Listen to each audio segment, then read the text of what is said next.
내가 원래 앉던 자리가 편하죠. 네. 마음이 편합니다. 네. 그 자리라고 쿠션이 더 좋은 것도 아니고, 네. 그 자리라고 황금 자리는 아니지만 왠지 편한 그 자리. 네. 오늘 함께 예배드리는 모든 성도 여러분들이 오늘 이 예배당이 여러분들에게 그렇게 편안한 안식처가 되시기를 주의 이름으로 축원합니다. 그 거리라는 게 있습니다. 예를 들어서 뭐 이렇게 저가 있는 곳에서부터 저 문까지 뭐 몇 미터다, 이게 거리지 않습니까? 근데 이건 물리적 거리죠. 전에도 말씀드렸습니다만 물리적 거리가 있고 심리적인 거리가 있습니다. 물리적인 거리는 수치적으로 딱 나오게 돼 있습니다. 그러나 심리적 거리는 그것과는 조금 다르게 우리에게 느껴지는 거리이죠. 뭐 예를 들어서 우리 임승구 장로님, 김명환 권사님, 이제 손녀가 미국 공부하러 갔는데 물리적인 거리는 상당히 멉니다. 그러나 심리적인 거리는 가까이 있을 수도 있는 거지 않습니까? 그러나 가까이 있는데, 물리적으로는 가까이 있는데 심리적으로는 거리가 멀게 느껴지는 경우도 우리에게 있다라는 거죠. 학자들이 그 이야기를 합니다. 거리를 보통 네 가지로 구분하는데, 친밀한 거리가 있고, 개인적인 거리가 있고, 사회적인 거리가 있고, 공공적인 거리가 있다라고 이야기를 해요. 친밀한 거리는 가족이라든가 연인, 아주 가까운 사이입니다. 그래서 이 사람들은 아주 붙어 있어요. 네. 보통 한 15cm에서 한 45cm, 46cm 이 정도의 거리 안에 있는 사람들이죠. 아주 가까운 사이입니다. 제가 늘 말씀드린 게 뭡니까? 예배 드리러 오셨을 때 내 옆에 앉아 있는 사람이 나를 가장 사랑하는 사람이다 라고 말씀을 드리는 이유가 거기에 있는 거예요. 개인적인 거리가 있습니다. 보통 친구나 동료들 사이에서의 거리인데, 그 친밀함의 거리를 이제 벗어나게 되죠. 한 46cm에서 1.2m 정도. 그러니까 내가 팔을 뻗었을 때 그 안에 들어오는 거리라고 보시면 돼요. 아주 가까운 사이죠. 친구, 동료, 얼마나 가깝습니까? 근데 그걸 넘어서는 거리는 이제 사회적인 거리라고 말해요. 1.2m를 넘어서서 한 3.5m 정도 되는 거리인데, 이 거리는 뭐냐면 적당히 거리를 두고 싶은 거예요. 가까이 가고 싶지도 않고 또 멀어지고 싶지도 않은 어느 정도의 그런 거리죠. 그래서 이 거리는 그냥 개인적인 어떤 이 관계는 유지하되 친밀함과는 조금 먼, 그리고 어떤 상황이 생겼을 때 나를 방어할 수 있는 단계, 사람이 나를 갑자기 공격하려고 해도 도망갈 여유가 있는 거리라고 보시면 돼요. 그리고 공공적인 거리가 있습니다. 공공의 거리가 있는데 보통 대중과의 만남, 어떤 뭐 아주 관계가 없는 사람들 사이에서의 거리라고 말하는데 한 3.5m 정도 된다라고 이렇게 학자들이 이야기를 합니다. 그래서 저와 여러분들의 거리가 멀수록, 물리적인 거리가 멀수록 심리적인 거리가 멀다, 제가 이렇게 생각을 하면 안 되는데 가까이 오셨으면 좋겠습니다. 가까이 계신 분들은 저를 더 사랑하시는 줄로 제가 생각을 해야 될까요? 그렇다고 멀리 계시는 분들이 또 시험 들면 안 되니까 어쨌든 여긴 다 우리 가족 같은 한 형제와 한 자매인 우리 성도들이 모여 있는 자리라고 저는 이렇게 생각을 하고 싶습니다. 우리 옆에 분들하고 다시 한번 인사하죠. 정말 사랑합니다. 네.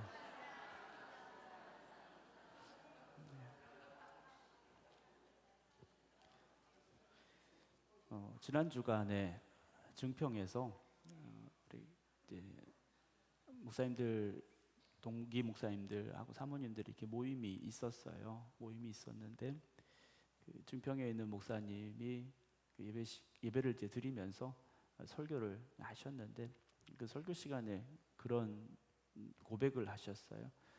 보통 우리가 이제 신학생들일 때죠. 요즘은 이제 일반대 다니고 대학원을 가는 경우들이 많이 있는데, 저희 때만 해도 보통 이제 다 신학교를 다니고 신학대학원에 지나가는 과정들이 좀 많이 있었습니다. 그래서 보통 이제 신학교에 가게 되면 신학교 1학년 때부터 교회에 가서 사역을 시작을 합니다. 뭐 교회, 학교, 중고등부, 청년부 이런 사역부들 이렇게 쭉 시작을 해요. 그러면 사실 신학교 1학년이 뭘 얼마나 더 알겠습니까? 그런데도 가서 설교해야 되고 뭐 이렇게 상담도 해줘야 되고 이래요. 그러면 설교하고 이러면 또 이렇게 은혜 받았습니다. 또 신학생이 설교했는데 막 은혜 받았다고 얘기를 해주세요. 그러면 어깨가 막 이렇게 올라갑니다. 네.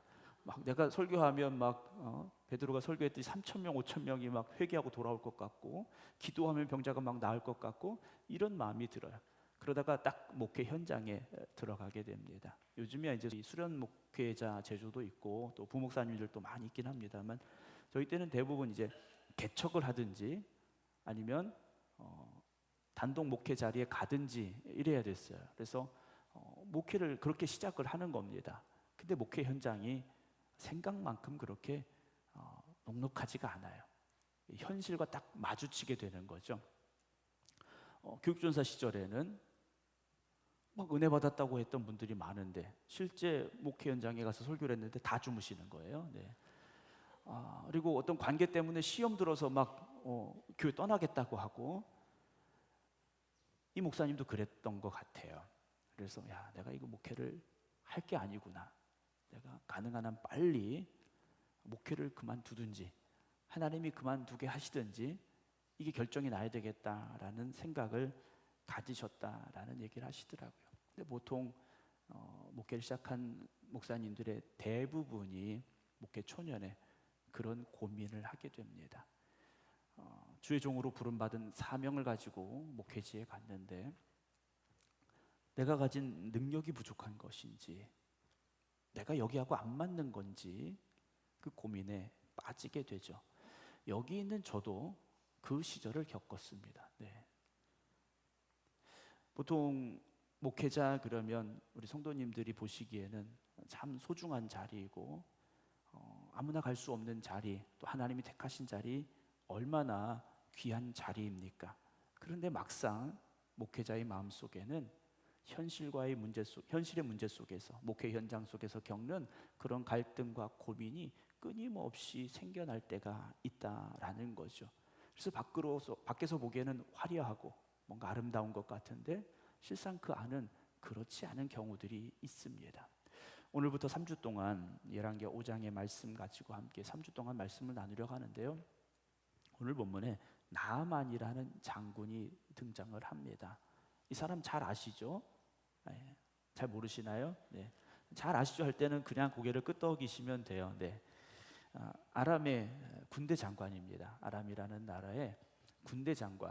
그러니까 요즘 말로 말하면 국방의 전체를 책임지고 있는 최고 권력을 가지고 있는 그런 사람이었다라고 알 수 있는데요. 얼마나 힘이 있는 자리입니까? 명예가 있고 권세가 있는 자리예요. 모든 군인이 우러러보는 자리이겠죠. 전쟁에 나가면 승리하고 돌아옵니다. 개선 장군이 되어 돌아올 때 백성들이 환호하는 그 대상이었습니다. 그런데 오늘 1절 보게 되면 아람의 군대 장관 나아만은 그의 주인 앞에서 크고 존귀한 자였습니다. 밖에서 보는, 그리고 실제 그의 위치는 그런 자리였다라는 거죠. 그런데 이 사람이 어떤 사람이었습니까? 큰 용사였지만 나병 환자였다라고 돼 있어요. 밖에서 보기에는 화려한 군복 안에 갇혀져 있는, 갑옷은 밖에 화려하게 보이지고 그랬지만 실상 그의 몸은 나병으로 병들어가고 있었다라는 거죠. 모두가 부러워할 만한 사람이었을 겁니다. 야, 나도 저렇게 위대한 장군이 되어야 되지 라는 생각을 가지게 할 만한 사람이었다라는 거죠. 그러나 그의 속은 나병으로 썩어져 가고 있었다라는 겁니다. 그의 고민이 얼마나 컸겠습니까? 오늘 이 시대를 살아가는 저와 여러분, 또 많은 사람들이 그럴 수 있습니다. 남들은 모르는 고민이나 아픔, 슬픔이 우리 안에 있다라는 거죠. 사람들이 말해, 목사님 같으면 정말 좋겠어요. 목사님 정말 행복할 것 같아요. 근데 이 목사도 마냥 행복하지만은 않을 때가 있다라는 거죠. 뭐 지금 그렇다라는 얘기는 아닙니다. 근심하실 필요 없어요. 근데 오늘 살아가는 수많은 사람들이 겉으로는 화려한 듯 한데, 그러나 그 속을 들여다보면 누군가나 가지고 있는 고민, 걱정, 아픔, 슬픔들이 있다라는 거죠. 누구도 사실 예외는 없는 것 같습니다. 물론 조금 덜 힘들 수는 있겠죠. 덜 아플 수는 있을 겁니다. 그러나 누구나 보이지 않는 그곳에 담겨져 있는, 가지고 있는 아픔과 고통이 있게 마련이라는 것이죠. 이렇게 인사할 때는 다 밝은 것 같아요. 그러나 혼자 있을 때 내 안에 있는 아픔, 누군가에게 말하지 못하는 그 고통, 여러분 그런 상처와 아픔이 있습니까? 그럼 오늘 이 말씀 속에서 다시 한번 우리에게 주신 하나님의 음성이 들려질 수 있기를 주님의 이름으로 축원합니다. 오늘 나아만은 본문에 나오는 그대로 크고 존귀한 자였습니다. 큰 용사였어요. 그러나 나병 환자였다라는 거죠. 앞에 아무리 좋은 수식어가 붙어 있을지라도 마지막에 나와 있는 이게 그 사람의 존재, 그의 현실이지 않습니까? 그의 삶인 거예요. 나병 환자더라. 이 단어 하나가 그의 삶이 어땠는가를 우리에게 처절하게 알려주고 있는 내용인 것 같습니다. 육체적인 고통, 절망감이 그에게 가득했을 것이고요. 그걸 극복하지 못하는, 또 그걸 치료할 수 없는 불가항력적인 그의 능력을 바라보면서 얼마나 절망하고 좌절하고 때로는 수치스러웠을까라는 생각도 해보게 됩니다. 사랑하는 성도 여러분, 저와 여러분들도 나아만이라는 이 장군처럼 다른 사람들에게 보여지는 좋은 모습들만 있는 것이 아니라 그 안에 숨겨져 있는, 감추어져 있는, 말할 수 없는 고통과 상처가 있을 수 있습니다. 육체의 연약함일 수도 있고요, 해결되지 않는 어떤 사람과의, 가족과의 관계의 문제일 수도 있고요, 인생에 있어서 반복되는 실패일 수도 있고요, 말 못하는 외로움이나 또는 우울함일 수도 있고요, 벗어날 수 없는 죄의 사슬일 수도 있다라는 거죠. 그런데 오늘 우리는 사람에게는 보여주지 못하지만 하나님께는 그 문제를 가지고 나아갈 수 있기를 주님의 이름으로 축원합니다. 하나님께서는 우리의 그 아픔을, 우리의 고통을 어루만져 주실 것이고 치유하여 주실 것이고 회복시켜 주실 것이기 때문입니다. 만약 성경이 오늘 1절로 그냥 끝났다면 그 사람은 그의 인생이 그렇게 끝났을 사람입니다. 나병 환자로 살다가 손발이 썩어져 갔고 결국은 죽을 수밖에 없는 그의 인생이지 않았겠습니까? 그러나 성경은 그렇게 그의 인생을 정리하고 있지 않습니다. 사랑하는 성도 여러분, 오늘 여러분들이 아무리 힘들고 어려운 문제와 아픔과 고통이 있다 할지라도 하나님이 오늘 여러분들을 여기 부르신 이유는 그렇게 여러분들의 인생이 끝나기를 하나님은 원하고 계시지 않기 때문입니다. 어떤 분들은 스스로 인생을 끝내려고 하시는 분들이 있어요. 자주 뉴스에 나옵니다. 청소년들이 스스로 목숨을 끊었다라는 이야기들이 뉴스를 통해서 들려와요. 꿈을 가져야 되고 희망을 가져야 될 그 나이가 스스로 인생을 끝내고자 하는 그 아픈 결정을 내릴 수밖에 없는 상황이 그들에게 있었다라는 것이 너무나도 마음이 아프지 않습니까? 사랑하는 성도 여러분, 오늘 여러분들의 그 아픔 속에 하나님이 찾아오실 것이고 여러분들을 고치시고 새롭게 해주심을 믿으시기 바랍니다. 주님 말씀하셨습니다. 수고하고 무거운 짐진 자들아 다 내게로 오라, 내가 너희를 쉬게 하겠다고 하셨어요. 자, 나아만은 나병 환자였습니다. 그런데 그에게 오늘 한 줄기 빛과 같은 소식이 들려지게 되죠. 2절 봅니다.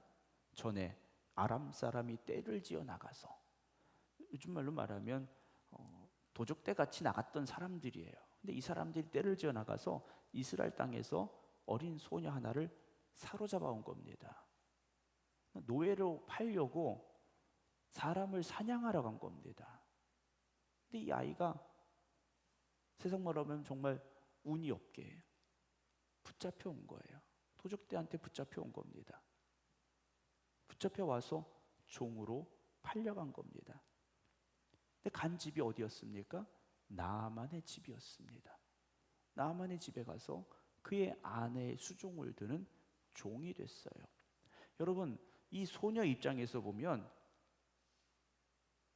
얼마나 절망스러운 상황이었겠습니까? 뭘 하다 붙잡혀 왔는지는 모르겠습니다. 동네를 습격했는지 아니면 어떤 길에서 이 아이가 납치됐든지 알 수 없는 상황이에요.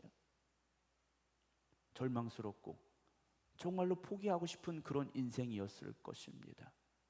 그런데 이 아이가 3절에 그의 여주인에게 이렇게 말해요.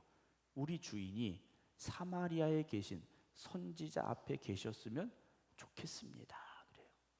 그러면서 그가 그 나병을 고칠 겁니다. 그래요.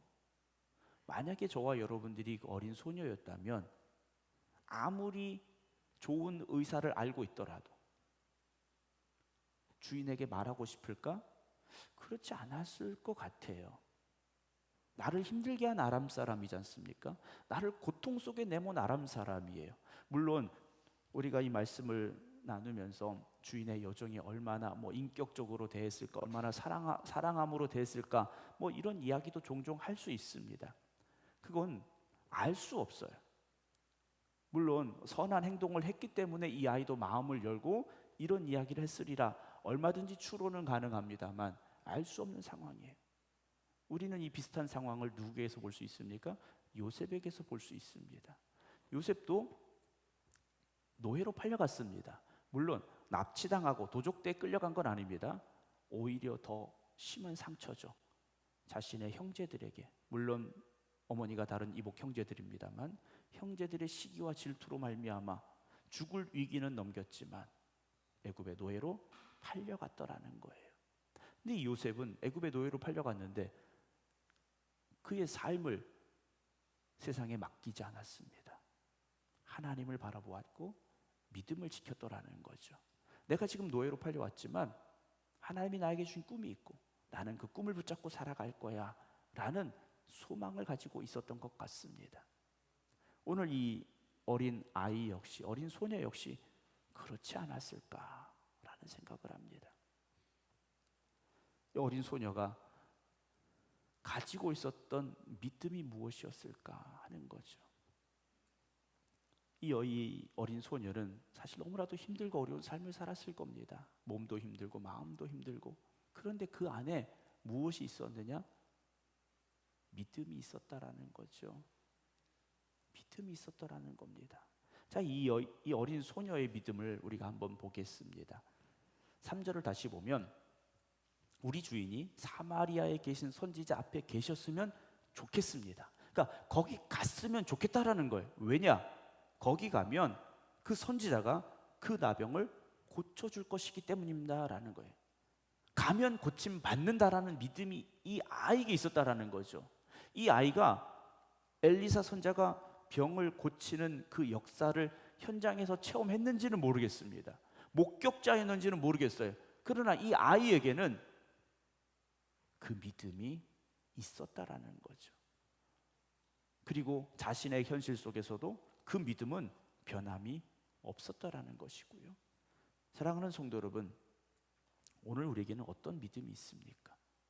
내가 주님 앞에 나아가면 고침받습니다. 내가 주님 앞에 나아가면 회복됩니다. 내가 주님 앞에 나아가면 다시 일어섭니다. 우리가 그 믿음이 있습니까?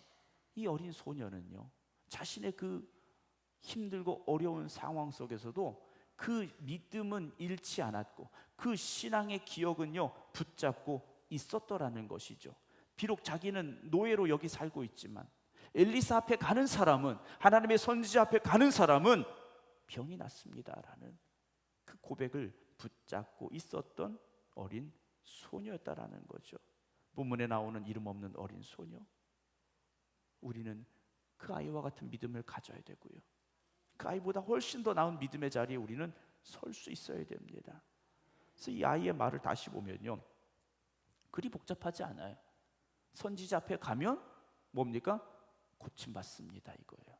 선지자 앞에 가면 나병이 뭡니까? 옛날 문둥병이지 않습니까? 이건 불치병인 거예요. 그런데 선지자 앞에 가면 낫습니다. 얼마나 단순합니까?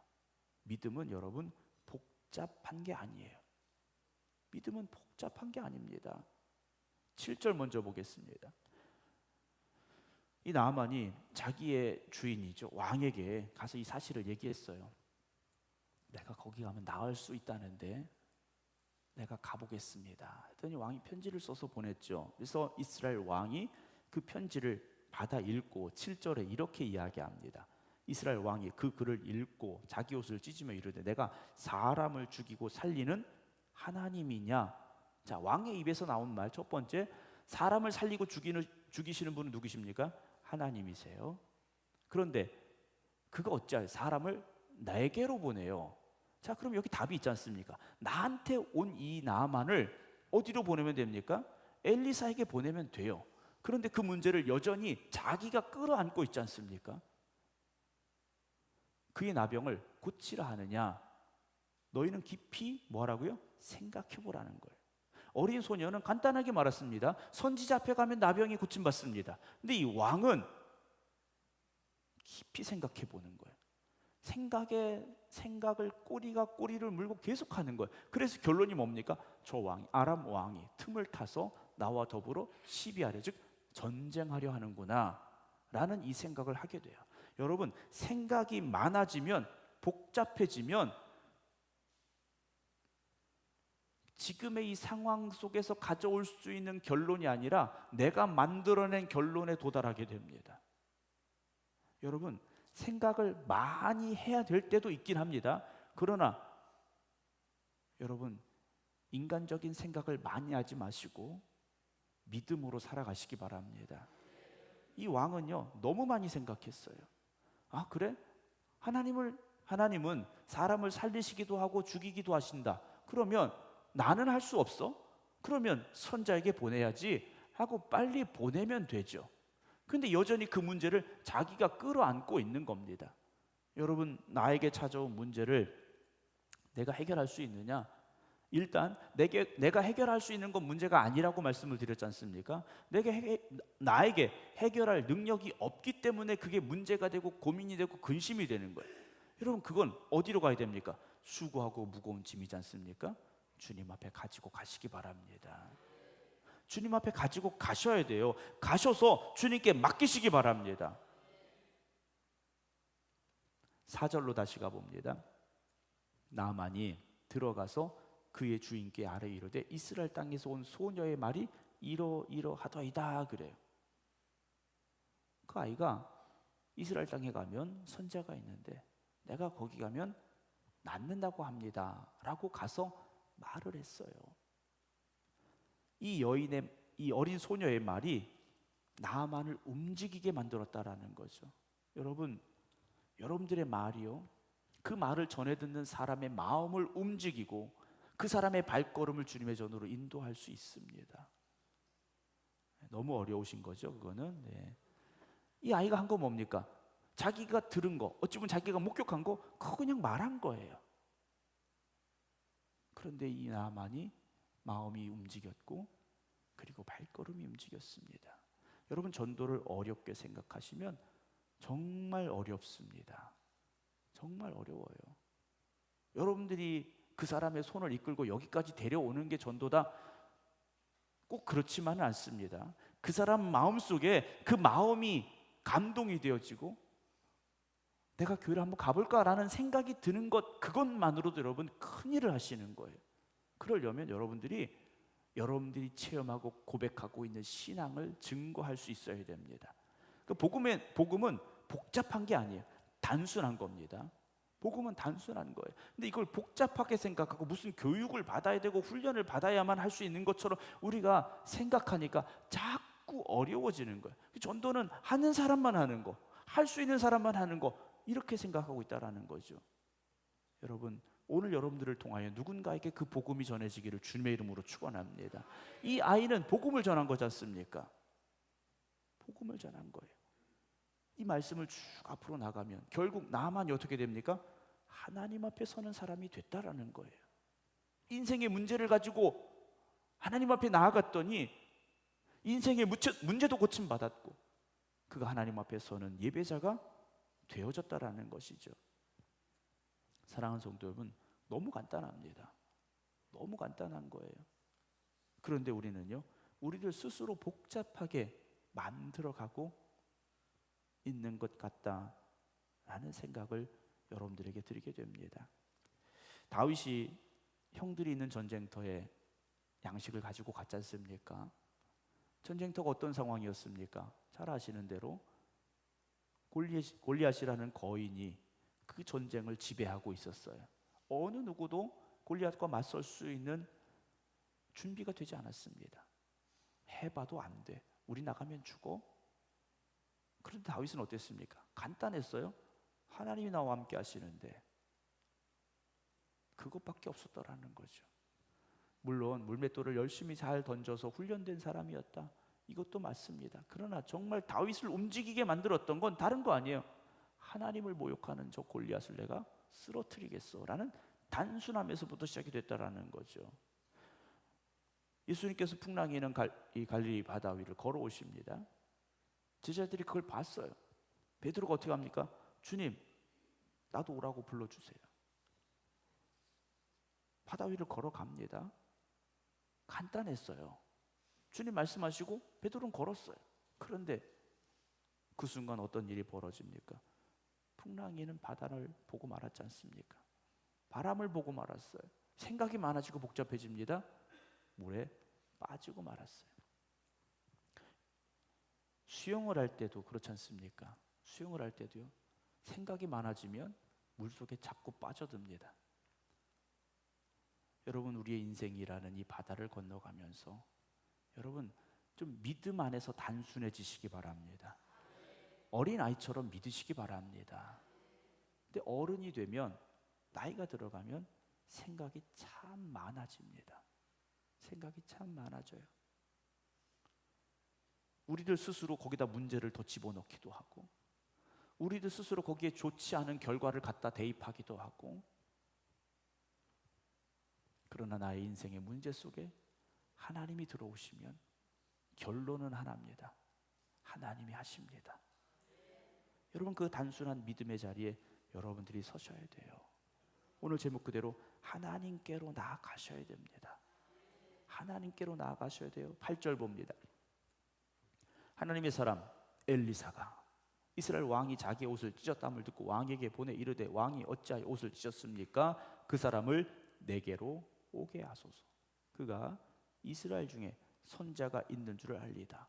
엘리사의 고백도 뭡니까? 나한테 오면 하나님께서 나를 통하여 이 사람을 고쳐주실 겁니다. 믿었다라는 거죠. 나병에 걸린 지 얼마나 됐는지, 손가락은 제대로 붙어 있는지 복잡하게 생각하지 않았어요. 하나님이 역사하시면 나병은 낫습니다. 이것이 엘리사의 믿음이었다라는 거죠. 사랑하는 성도 여러분, 오늘 우리 안에 숨겨져 있는 절망, 드러내놓을 수 없는 아픔, 문제가 무엇입니까? 여러 번 노력해봤는데 안 됐습니까? 우리가 힘써도 바뀌지 않았습니까? 하나님께 나아가시기 바랍니다. 여러분들은 이미 그 복된 소식을 듣고 여기까지 오신 분들이에요. 그 복된 소식을 듣고 여기까지 오셨는데 여기서 또다시 고민하고 있다라는 거죠. 여기서 또다시 머뭇거리고 있다라는 겁니다. 하나님이 하십니다.